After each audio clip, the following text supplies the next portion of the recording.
thought it was on. I thought you thought it was on. Actually, we just started now. Okay, yeah. But we realized now that the camera wasn't recording. So Harry and I were talking about polygamy and monogamy. And you were saying, bro, that polygamy actually might be a very... It might, in one way, it impressive. could be a very high vibration thing, because basically, in my understanding, monogamy is an ego-based attachment. We all feel connection solely with one person that we're with, to the point where I was saying to you, as one of my close best friends, if I was in a moment's relation with a girl, and you got with her at this current state vibration, and ego, whatever I'm in, I would feel jealousy over that. Although I know dudes, like one of my gurus, Gary, who says that he's the opposite. He wouldn't mind a threesome with a guy, but only if the guy's a best friend. But most guys, I feel, in monogamy, even if it's their best friend, wouldn't want their best friend sleeping with their girl. In fact, many relationships have ended because best friends have slept with their girls and guys on both ends. And why is it that monogamy... Why do we feel the need to possess? Because I feel it's ego and attachment. And attachment is what destroys happiness, in a way. Exactly, bro. That goes back to the Buddhist principle of letting go of attachment and aversion to achieve that state of desirelessness, right? True. To the bliss state. Yeah. So what you said earlier, bro, before we got the camera rolling, about polygamy perhaps being quite impressive and admirable in that it demonstrates that lack of attachment. Exactly. It's training in its highest, purest form. And it's not practiced in its purest form all the time, but it can be. It's a practice in detaching and not possessing that person, because someone else, at any moment in time when you're not with that person, you're probably thinking correctly that they're with another person they might have a super deep connection with. And that can hurt, from my understanding, in monogamy, because I'm feeling jealousy. Feelings of jealousy will come up, very common in polygamy, right? Absolutely. Even when people that practice polygamy, jealousy comes up at the beginning, and then they get used to it and start learning to do it. So you almost transmute jealousy through practicing polygamy in a pure state. Yeah, that's actually a very good point, but that transmutation of that jealousy, that low vibe, it's like what you said earlier, that possessiveness, bro, that's what kind of puts us in that animalistic state of mind. Wanting to, mind, bro. You know, Osho says on the flower, it's got that meme, isn't it? Like, you can look at the flower and admire it, like a beautiful woman, you can look at her, but then guys want to pick up the flower, it dies. It dies, bro, If you're not appreciating it, you're attached to it and killing it, actually. And why do we need to possess? You're cutting it off from its natural flow. Are we saying possess a partner, or are we saying it's the connection that we think is very special and unique to us, that no one else in the world can have with your partner? Like, that's another very good question, bro. I mean, you and her have got that connection. Yeah, it's like such a... That could be ego. Slippery slope type thing as well. Right? Like, well, it could be twin flame, if you believe in that. But actually, that whole concept. There is only one person, maybe, that you can have a super deep connection with. But I don't buy that all the time. Yeah. That's actually a very good point. I mean, like the Western master Lester Levinson had said, your capacity to demonstrate unconditional love is your capacity to love all exactly the same, not just your special significant other, right? Like, everyone is your significant other when you come from that unconditional love. And like, I'm not there, I'll be honest, I'm not there personally yet, I'm working towards it.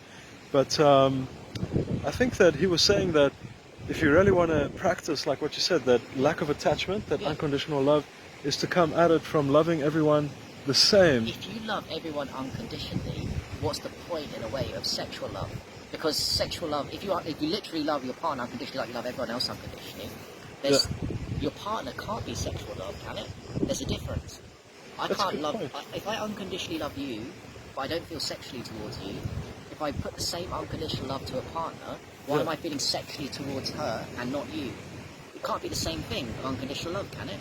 That's a very good question, bro. I think all sexual love is conditional. Yes, it's coming from carnality, right? It's coming from lower frequency. From the lower body type lust, greed vibes, which keeps us alive. Absolutely, and keeps making babies. It does keep the population going, guys. That's right. It's the part you brought up. If we generally work towards unconditionally loving everybody, how does that even work with a partner? I don't think you can let an ego unconditionally love your partner. It doesn't make any sense. Yeah. I don't know.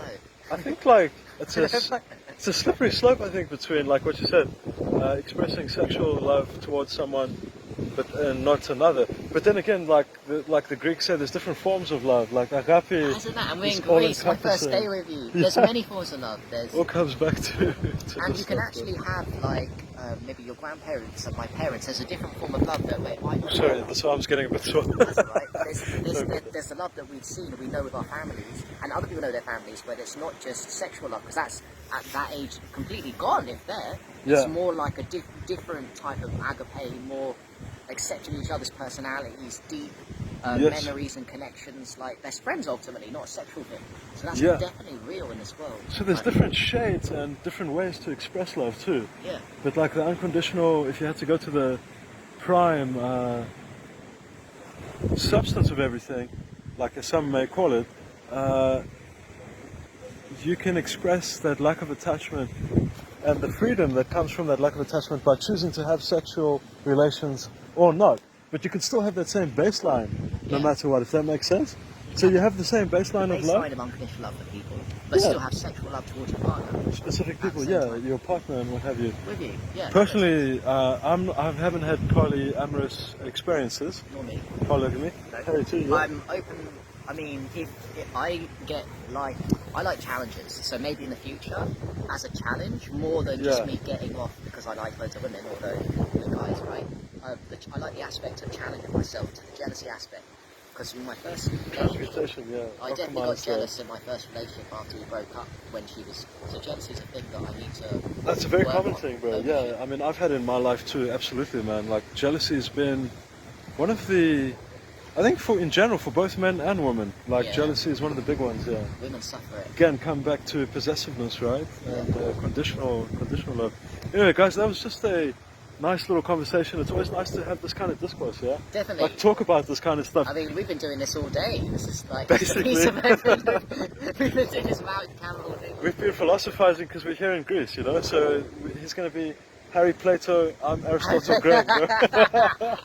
And you know, like that's what life's all about, you know. Because like him and I, we don't necessarily believe 100% in it one way or another, but we're talking about it in a free-form manner, like to discuss it. In an open-minded manner. So like, what do you guys think? You can leave the comments down in the section below. Bro, do you want to close off? No, just like, we think differently yet the same, and it's nice to hear different perspectives from other people, because that's ultimately where we're at here, and we are the same, but we offer different perspectives even amongst ourselves. Yeah, so absolutely. I'm still trying to figure out life. Both of us are. And me, bro. Like, I'm no better or worse as well, bro. Like, both of us. But you know what? Like, that's a beautiful thing. I was telling someone else the other day, we find commonality amidst all the differences. We all have commonalities we can all get behind. So like all this oppositional stuff, guys, you see on social media, this ism against that ism, right? All these isms. So silly. It's silly. It's ridiculous. So we can all talk about this stuff. But guys, have a good one. I'm signing off. Hey, take it easy. All the best. This is Holistic Health with Harry, Triple H. With the G-Man. And G-Man Phoenix Rising, because we're all rising, baby. Sure.